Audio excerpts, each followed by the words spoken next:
तो ये कहानी है एक परिवार की और एक रहस्यमयी साय की जो उनकी जिंदगी बदलने वाला था। कहानी शुरू होती है मोहिनी के एक भयानक सपने से। वो चीखना चाहती है पर आवाज नहीं निकलती।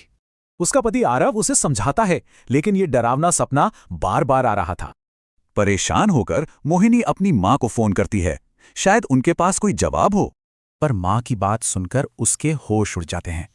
उन्हें लगता है ये किसी का किया हुआ टोटका है। अब माँ जो करने को कहती हैं उस सच में काफी अजीब और डरावना था।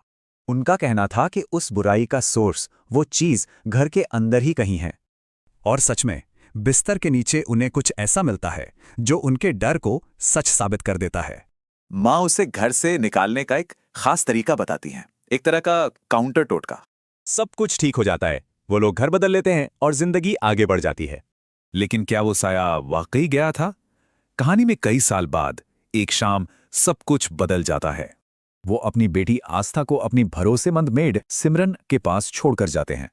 और तभी लाइट चली जाती है और सिमरन का रूप एकदम बदल जाता है। सिमरन जमीन पर एक अजीब सा घेरा बनाती है और डरी हुई आस्था को उसमें कैद कर लेती है। आस्था की तो जैसे आवाज ही चली गई थी, वो बस मन में अपने पापा को बुला रही थी।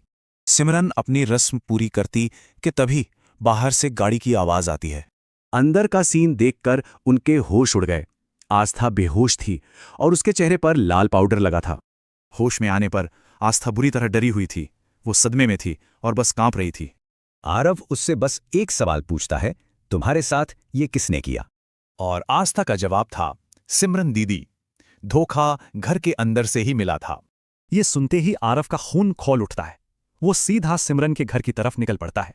वो दरवाजे पर पहुंचकर चिल्लाता है, पर अंदर से कोई जवाब नहीं आता, सिर्फ खामोशी। गुस्से में आरव दरवाजे पर जोर जोर से लाते मारता है, पर दरवाजा नहीं खुलता। आखिरकार वो कंधे से टक्कर मारता है और दरवाजा टूटकर खुल जाता है और वो अंदर गिरता है। पर दरवाजे के उस पार क्या था?